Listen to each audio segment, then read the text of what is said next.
The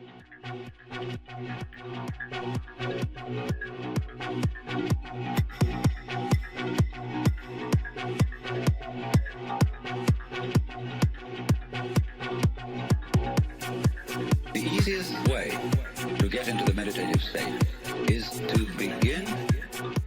Bonjour à tous, aujourd'hui on se retrouve donc pour une toute nouvelle vidéo avec donc, notamment Rodolphe chez Classic Auto Rennes qui est situé tout simplement à 30 minutes de Rennes à Cornillé. Classic Auto Rennes, qu'est-ce que c'est globalement comme entreprise?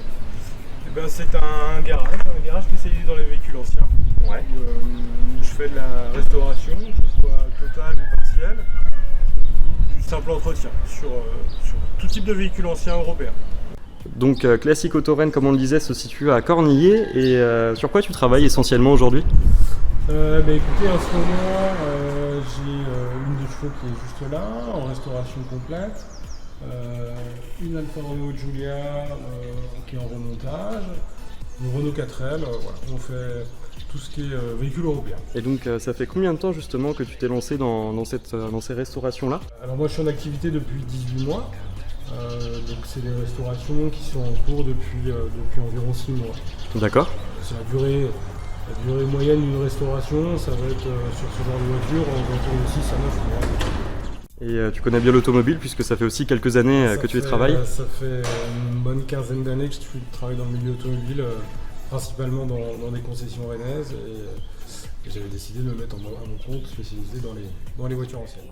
Donc aujourd'hui on va parler d'un modèle particulier qui est tout simplement la Fiat 124 Coupé Sport. Qu'est-ce que tu peux nous dire justement sur ce modèle-là?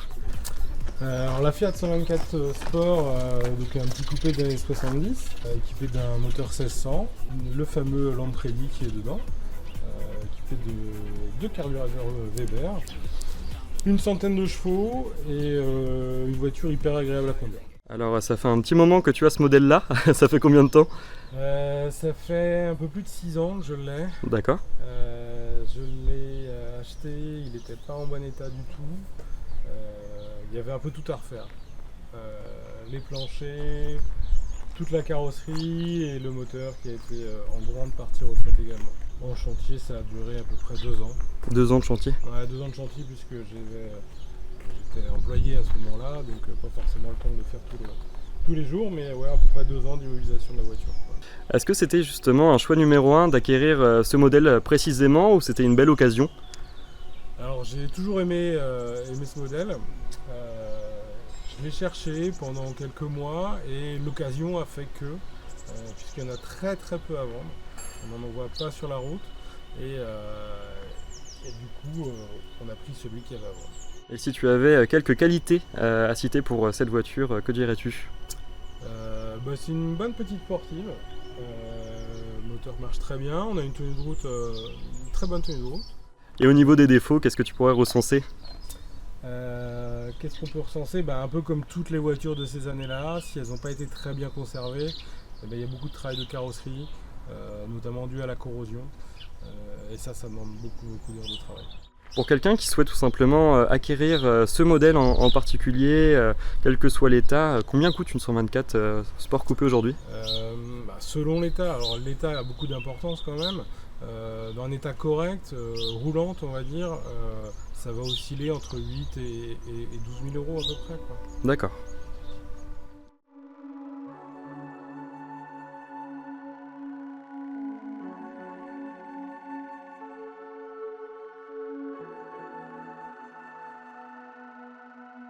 Donc nous voilà avec cette Fiat Coupé en version 1600, il y a pas mal de petites choses à dire, on fait le tour maintenant. Déjà, quelle gueule! Rappelez-vous, sur les premières versions, on avait un avant vraiment similaire à la 124 Spider, c'est-à-dire qu'on avait un bloc optique de chaque côté. Là, sur la face 2, on va vraiment avoir une silhouette un petit peu différente, surtout sur la face avant, on va avoir 2 optiques de chaque côté, on va avoir le logo Fiat juste ici, et forcément on va avoir beaucoup plus d'agressivité. Pour l'arrière, on va garder justement un design très latin. Encore une fois, sur la phase 3, on va voir un arrière qui va être plutôt différent, qui n'était pas forcément la meilleure version, qui était un petit peu critiquée en termes de design. Sur ce modèle-là, on ne va pas avoir les jantes d'origine, on garde quand même des jantes Fiat, et on va avoir des pneus qui vont être un petit peu plus gros de ce qui était vendu tout simplement sur le modèle de série. Mais globalement, on est bien sur une belle italienne. mais dès que l'on rentre à l'intérieur, on a vraiment la sensation d'être dans un coupé des années 60 et 70. Déjà au niveau des portières, on va avoir l'ouverture juste ici, les petites manivelles à l'ancienne et les petits commodos juste ici qui permettent l'ouverture des fenêtres à l'avant et notamment des vitres pour l'autre manivelle. On est sur un coupé qui se voulait confortable, donc on a forcément des places à l'arrière pour tout simplement les enfants, hein. Le but c'était d'avoir un coupé qui était capable de partir en week-end. Sur cette partie-là, on va avoir pas mal d'informations, hein. Les Italiens aimaient bien donner le maximum d'informations sur la mécanique. On va voir l'heure, mais on va surtout avoir la température, donc justement de l'eau, de l'huile et forcément la jauge d'essence juste ici. Et puis on va avoir d'autres petits boutons en plus, puisqu'à savoir que les commodos sur les côtés servent pour les clignotants, mais on va avoir également juste là l'allumage des feux pour pouvoir tout simplement interagir sur ce commodo là, et pour les essuie-glaces il va falloir également tourner sur ce bouton là pour pouvoir accélérer la vitesse des essuie-glaces. Juste ici on actionnait tout simplement le tableau de bord de nuit qui s'illuminait, et puis on pouvait régler la luminosité tout simplement de l'instrumentation avec cette molette là. On reste sur une voiture italienne, donc petit levier de vitesse, le cendrier juste ici. Ce petit bouton là servait tout simplement à actionner la ventilation. Et puis juste ici on avait des commodos supplémentaires qui permettaient de gérer la température de chauffage, donc des deux côtés de la voiture, puisqu'on a des aérations un petit peu de chaque côté sur la voiture. Mais vous voyez bien, on est sur une voiture vraiment typée confort. En termes de sellerie, on est sur la sellerie d'origine, donc on avait vraiment une sorte de petit tissu rouge avec du cuir sur les côtés. C'était vraiment très sympa. Et en termes de coffre, on avait pas mal d'espace qui était justement un point fort de ce coupé. C'était également un bon argument de vente pour la Fiat 124 Sport. Voilà, c'est parti en Fiat 124 Sport coupé avec le 1600, le fameux moteur Lampredi. Bien connu sur les Lancia Delta HF intégrale. On va avoir un moteur qui est plutôt bruyant, mais on a une belle sonorité. On est vraiment sur une voiture qui respirait le confort italien, puisqu'on est sur un modèle qui est assez confortable pour le coup. Cette voiture est la descendante de la Fiat 1500. Donc on va avoir vraiment une gamme à l'époque exclusive sur la 124, c'est-à-dire qu'on avait la berline, on avait la Familiarmente qui est tout simplement le break, donc la voiture vraiment familiale, on a le célèbre 124 Speeder et on a également cette version coupée qui existait justement en 3 phases. Là on est vraiment sur la phase 2 qui est la phase la plus agressive finalement. Ce qui était reproché à l'époque par les journalistes, c'était qu'elle avait une direction un petit peu trop imprécise et on avait beaucoup de confort, donc un peu moins de tenue de route, aussi aboutie par exemple qu'une GT Junior de chez Alfa Romeo. La Fiat 124 en coupé sport coûtait environ 14 000 francs à l'époque, pour donner l'ordre d'idée. La Alfa Romeo Giulia en version GT Junior coûtait environ 18 500 francs, donc on voit bien, hein, c'était pas forcément le même prix, là c'était un coupé sportif qui se voulait accessible. Et le petit volant très fin.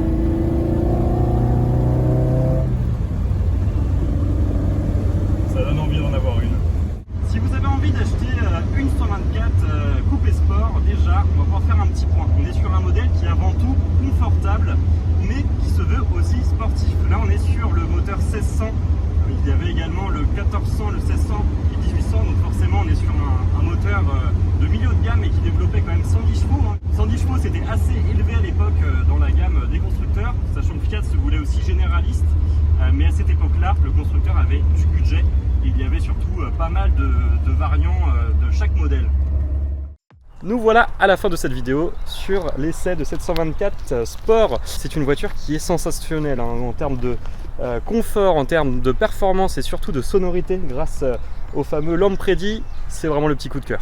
C'est une voiture qui est moins onéreuse que ses concurrentes, notamment chez Alfa Romeo ou Lancia, et on trouve un petit peu moins de pièces puisqu'elle était forcément moins destinée à la collection par son positionnement en termes de coupé abordable. Si vous avez un véhicule assez complet en termes de corrosion, pas forcément trop dégradé, et bien clairement une restauration peut être faite, puisqu'on a là une voiture au comportement digne d'une petite sportive et d'une bombinette, avec un poids plutôt réduit. On est quand même sous la barre des 1 tonne, avec 114 000 exemplaires pour la première version. On en a eu donc 98 000 sur la série 2 qui est celle-ci, et puis 75 000 pour la troisième. Il y a eu également 23 600 Seat dérivés de ce modèle là qui ont vu le jour, Donc ça fait un total de 310 600 exemplaires et forcément des pièces qu'on peut retrouver un petit peu partout dans le monde. Bien écoutez, si cette vidéo vous a plu, n'hésitez pas à me le faire savoir en vous abonnant, en commentant et en lâchant un petit like, ça fait toujours plaisir.